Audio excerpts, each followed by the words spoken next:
अस्सलामुअलैकुम गाइस, जीअं त असीं सिंधी बॉयज़ अॼु वरी हाज़िर थिया आहियूं अव्हांखे हिकिड़ी नई जगह घुमाइण जे करे, हिकिड़ी क़दीम जगह घुमाइण जे करे जेकी असांजी सिंध में ठट्टा शहर में मौजूदु आहे। इंशाअल्लाह तव्हां इंजॉय कंदा ऐं थोरो हिस्ट्री जे बारे में ॼाणींदा। अचो त पाण हली उन जॻह जो मुआइज़ो करियूं ऐं हली उन जॻह खे ॾिसूं। अचो मूंसां गॾु त पाण हली उन जॻह खे इंजॉय करियूं। आख़िर ताईं अमी असां सां गॾु रहंदा, इंशाअल्लाह तव्हांखे इलाही नॉलेज मिलंदी, अव्हांजी नॉलेज में इज़ाफ़ो थींदो। थैंक यू, मूंसां गॾु रहंदा आख़िर ताईं। अव्हांजी महिरबानी।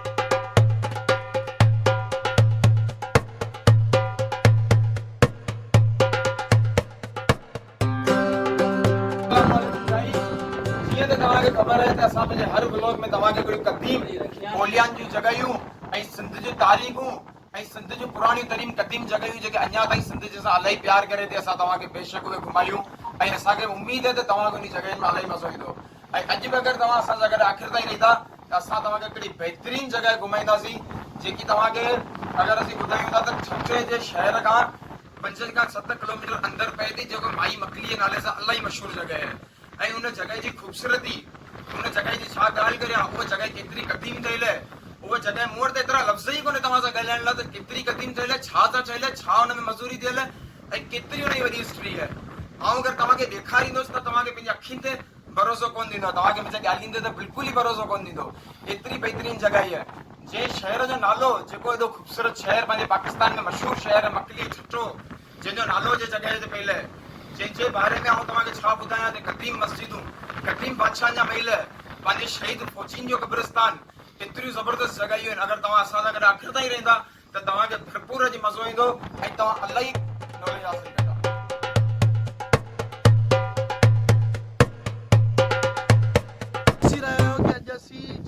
असांजे हिकिड़े ग्रुप मेंबर इमरान अली आरबानी तव्हांखे ॿुधायो कि अॼु असीं माई मकली जी हुन में दरगाह ते आया आहियूं। ठीकु आहे। ऐं माई मकली केर बि आउं तव्हांखे ॿुधाईंदो हलां कि माई मकली एक्चुअली उहा हिकिड़ी शख़्सियत हुई जंहिंजे नाले ते हिन मकली जेको आहे पंहिंजो सटे खां पहिरीं जेको मकली पए थो, हुन जॻह जो नालो रखियो वियो आहे त उहा माई मकली बि। ऐं बाक़ाइदा हिकिड़ी अञा चीज़ असांखे रिसर्च में ख़बर पई कि माई मकली जे नाले सां हिकिड़ो बाक़ाइदा आर्टिकल आहे गूगल ते। ठीकु आहे। उन में छा था चवनि, उन में चवनि था कि माई मकली जेकी हुई सो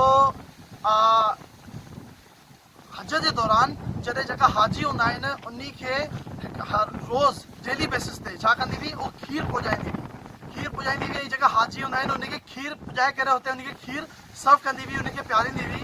ठीकु आहे। ऐं पर इन ॻाल्हि में अञा ताईं कंफ्यूज रहंदा आहे कि डेली बेस ते उहो जॾहिं हितां खां खीर खणी वञणु हुते मतिलबु हाजी खे खीर ॾियणु ऐं वापसी अचणु हिते मकली ते, त उहो डेली बेस ते कीअं थींदो। छो कि उन ज़माने में जेको एतिरो क़दीम ज़मानो आहे, उन ज़माने में न फ्लाइट्स हुयूं, न पंहिंजा एरोप्लेन मां, न पंहिंजियूं ट्रेनूं हुयूं, न पंहिंजियूं बसूं हुयूं।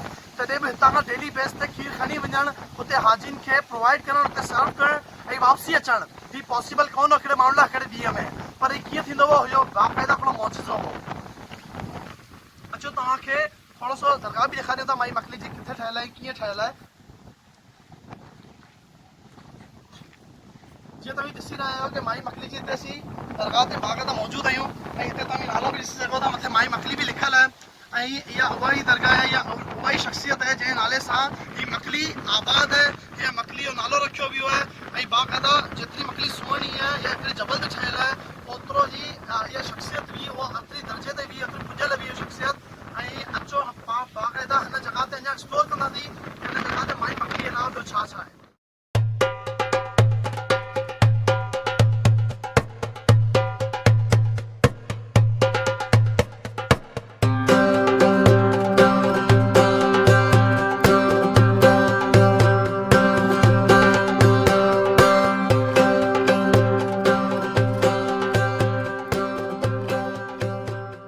तव्हांखे ॿुधायो कि पाण अॼु क़दीम हिकिड़ी जॻह ते मौजूदु आहियूं ऐं जीअं त पाण माई मकली जी एक्सप्लोर कयो, पाण हुन जी दरगाह बि ॾिठी।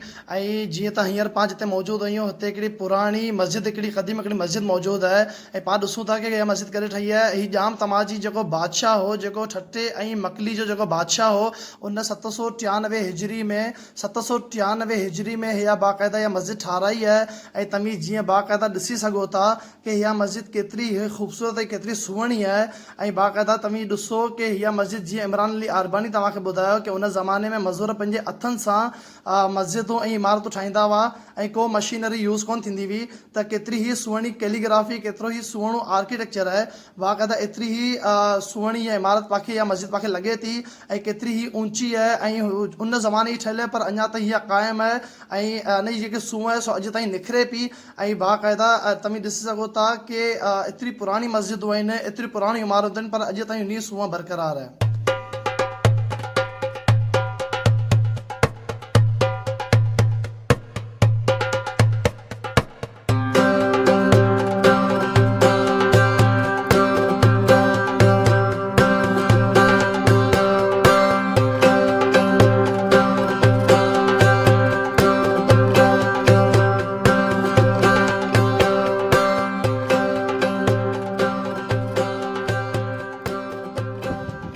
जीअं तव्हीं मुंहिंजे पोयां मुबारक खान जो मक़बरो ॾिसी रहिया आहियो।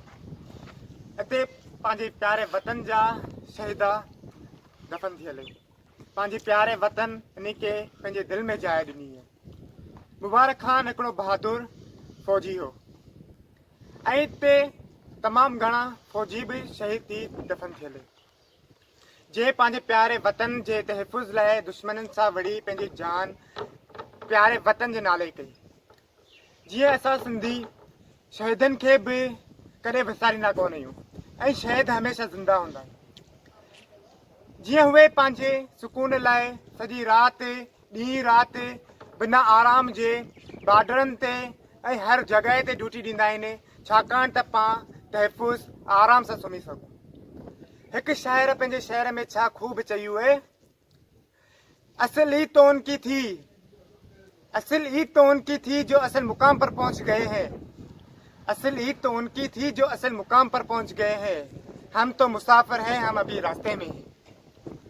ए राह हक के शहीदों, वफा की तकदीरों, तुम्हें वतन की हवाएं सलाम कहती है।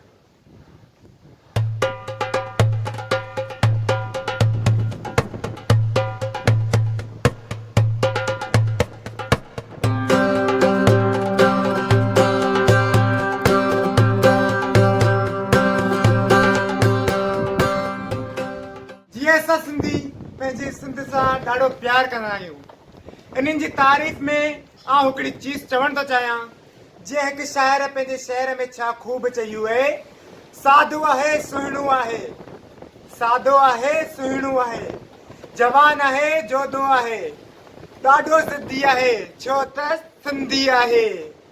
सूर खाईंदो सितम सहींदो, सूर खाईंदो सितम सहींदो, कोड़ा खाईंदो फाई चढ़ंदो, कोड़ा खाईंदो फाई चढ़ंदो, ॾाढो ज़िद्दी आहे छो त सिंधी आहे।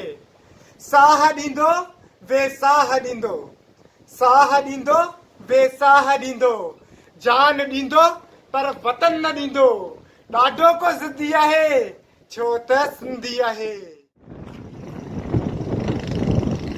जीअं त तव्हांखे असांजे ग्रुप मेंबर बा अल्ताफ़ हुसैन अरबानी तव्हांखे असांजी माई मकली जी विज़िट कराई, उन सां गॾु ओल्ड हिकिड़ी मस्जिद जी विज़िट कराई।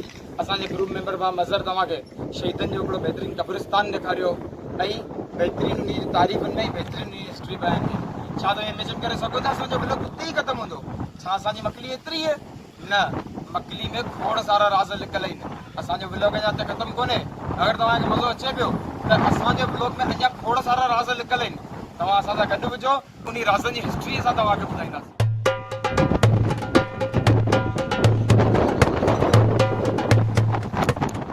अस्सलामुअलैकुम गाइस। जीअं त पाण अॼु एतिरी हिस्ट्री ॿुधी, एतिरी हिस्ट्री ॾिठी, जीअं पाण अल्ताफ़ अरबानी ॿुधायो त हिते पुराणियूं क़दीम जॻहियूं आहिनि ऐं जेकी हिते आर्किटेक्चर वग़ैरह डिज़ाइनिंग थियल आहे सो हुन दौर जी थियल आहे जेके हथनि सां थियल आहे। ऐं हिन दौर में पाण उहा डिज़ाइनूं कोन ॾिसी सघूं छाकाणि त उहे हींअर मौजूदु बि कोन्हे ऐं अगरि थींदियूं तॾहिं मशीननि सां थी थियनि, अॻे थींदियूं हुयूं उहे हथनि सां।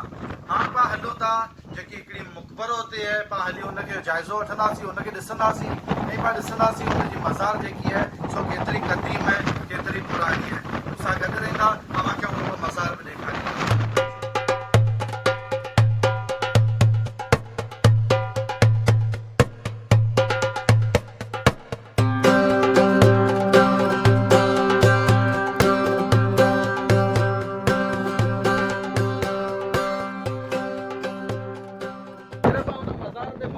में पोयां मुझे ॾिसी पिया सघो केतिरी ख़ूबसूरत उन जी आर्किटेक्चर थियल है, डिज़ाइनिंग केतिरी ख़ूबसूरत थियल है पुराने दौर में। ऐं मां क्या ॿुधायां हीअ मज़ार जेकी आहे सो सुल्तान जाम निज़ामुद्दीन जी है। सुल्तान जाम निज़ामुद्दीन जेको हो सो बिन सुल्तान जाम सदरुद्दीन जो औलाद हो।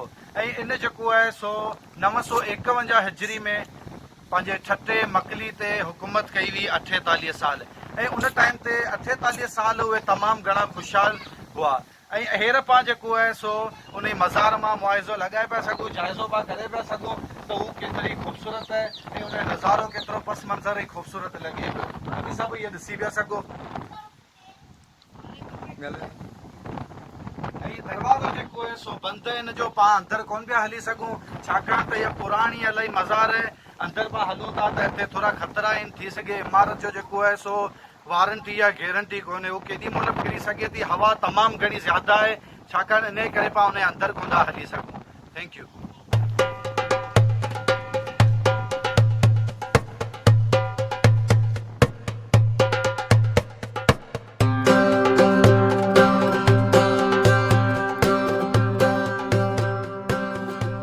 तव्हांखे अॼु जी हिस्ट्री ये पसंदि आई हुजे त महिरबानी करे असांजी वीडियो खे लाइक करियो ऐं शेयर करियो ऐं सब्सक्राइब करियो ऐं हेठि जेको बेल आइकन आहे उनखे हिट कंदा त असांजी जेकी वीडियो बि आहिनि उहे सभिनी खां पहिरीं तव्हांजी स्क्रीन ते ईंदियूं। तुंहिंजी सिंध मुंहिंजी सिंध। जय सिंध।